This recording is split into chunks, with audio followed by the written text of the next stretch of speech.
Quand tu ouvres un salami, tu vas voir ce que tu vas trouver dedans, à l'intérieur. On place quand même notre confiance entre la main des gens et de voir qu'ils nous mangent comme ça, c'est assez dommage.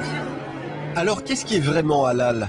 Pour le savoir, nous rencontrons Karim Gernhardt, membre de la Fédération des certificateurs de Belgique. Son label Euro-Halal est notamment présent dans la grande distribution. Pour ce musulman converti, le vrai halal chez nous, c'est exceptionnel. À force de voir et de visiter des choses, je m'aperçois qu'en Belgique, il y a très peu de produits vraiment conformes. Vous dites quoi, 5%? Moi, je suis généreux, je dis 5%. En caméra cachée, Karim Gernhardt nous fait visiter quelques snacks. Selon lui, la situation y est anarchique. Je me présente, je m'appelle Karim Gernhardt. Je m'occupe d'une société de certification de produits halal. Premier problème, les établissements prétendument halal qui vendent de l'alcool. Votre nourriture est halal, mais votre restaurant n'est pas halal. Si vous vendez de la bière, il n'est pas halal. Ça vous dérange pas? Autre souci, il est très difficile d'obtenir la preuve que la viande provient bien d'animaux abattus rituellement. Si un musulman rentre chez vous et vous demande un certificat, vous en avez un? Vous pouvez me le montrer? Je vais partir, j'ai préparé mon dossier et j'ai pas encore vous consacrer. C'est la réponse que je reçois tout le temps. Parfois des certificats sont bien affichés, mais certains n'ont pas grande valeur. Ah, maintenant il vient de l'étranger. Du Brésil. Quelle valeur est-ce que ça peut avoir? On sait qu'il y a de la viande qui quitte le Brésil, qui n'est pas halal, elle arrive au port d'Anvers, elle est halal. Dans cet établissement, le patron avoue que les certificats s'obtiennent facilement pour quelques euros, à distance, sans visite ni contrôle. N'importe personne achète ça avec 50 euros.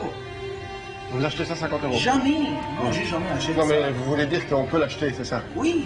Nous, un personne l'achète et fait ça comme ça. Et ça veut rien dire? Mais non, ça veut rien Pour dire. moi, Non, ça c'est rien. Non? Pourquoi c'est pas un bon certificat, ça? Mais non, il n'y a jamais eu de contrôle. C'est ça. D'où vient ce certificat, il ne sait pas lui-même. Comment ça se fait ça, qu'il y a si peu de produits vraiment halal? Mais parce qu'il n'y a pas d'obligation de se conformer. Voilà, le halal est une marque qui fait vendre. Donc on adhère à cette marque-là. Alors peut-on se fier à ces labels? Pour en avoir le cœur net, nous achetons au hasard 15 produits halal de marques différentes et 10 pitas dans différents snacks. Chaque fois, nous posons la même question. Tous les produits que vous vendez ici, c'est halal? Oui, marqué, hein, Tahira. C'est une marque connue? Une marque connue qui est vraiment halal. 100%. Nous apportons le tout à Jean Blou, dans un laboratoire spécialiste des analyses agroalimentaires.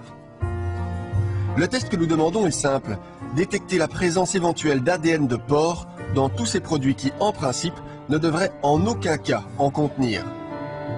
Le résultat est sans appel. Il y avait effectivement 7 échantillons positifs, 5 échantillons montraient une légère présence de porc, donc il s'agit sans doute d'une contamination.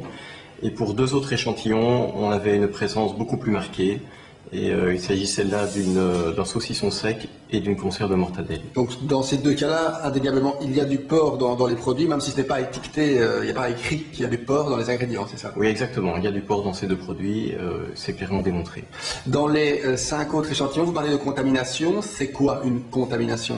Mais sans doute qu'ici, il ne s'agit pas d'une volonté d'incorporer du porc dans le produit. Il s'agit de porc qui s'est retrouvé là accidentellement.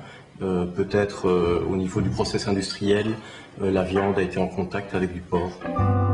Voici en détail le rapport du laboratoire. Plus d'un quart des produits testés ne sont pas halal, c'est énorme. 4 des 10 pitas analysés contiennent donc une viande présentant de légères traces de porc, idem pour cette mortadelle. Tandis que plus grave, ce saucisson sec et cette viande en conserve contiennent carrément du porc, qui bien sûr n'est pas mentionné sur l'étiquette.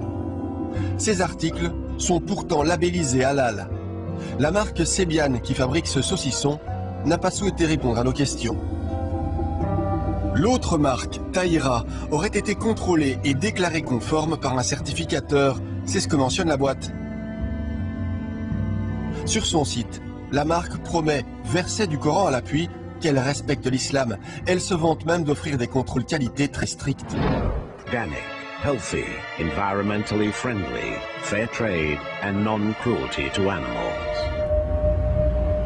En Malaisie, l'État a même créé des halal parks, c'est-à-dire des zones industrielles totalement dédiées aux produits halal.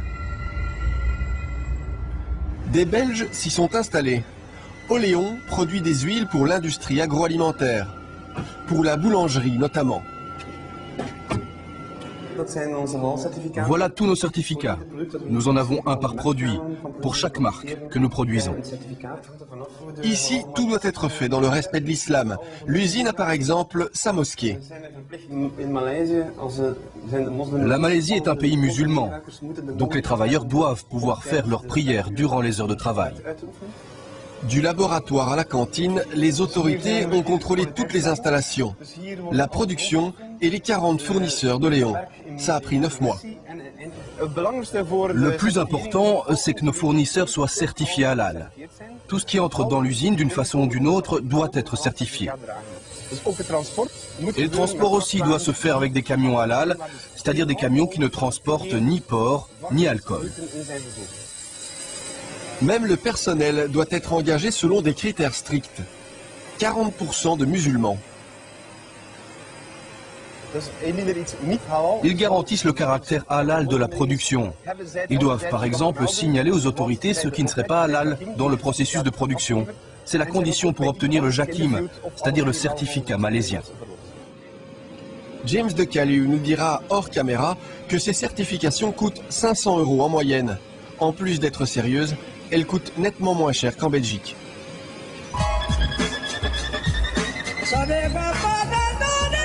Bref, on l'a compris, en Malaisie, le halal, c'est un peu une religion en soi. Pourtant, les non-musulmans y trouvent sans problème porc et alcool, notamment dans les nombreux restaurants chinois. Pour obtenir une viande halal, la bête doit être égorgée sans étourdissement, tournée vers la Mecque, par un sacrificateur qui prononce une formule rituelle. On immole une bête en coupant les veines jugulaires, les carotides, d'un seul coup de lame bien aiguisée. La bête est vidée catégoriquement de sa viande, de son sang, et donc la viande est pure pour la consommation et la bête ne souffre pas. Les experts de la Commission du bien-être animal pensent autrement. Dans un rapport de 2010, ils demandent d'interdire l'abattage sans étourdissement. Voici leur conclusion. Le Conseil conclut que l'abattage sans étourdissement est inacceptable et engendre une souffrance évitable pour l'animal et conseille à la ministre d'imposer l'étourdissement préalable pour tout abattage en Belgique.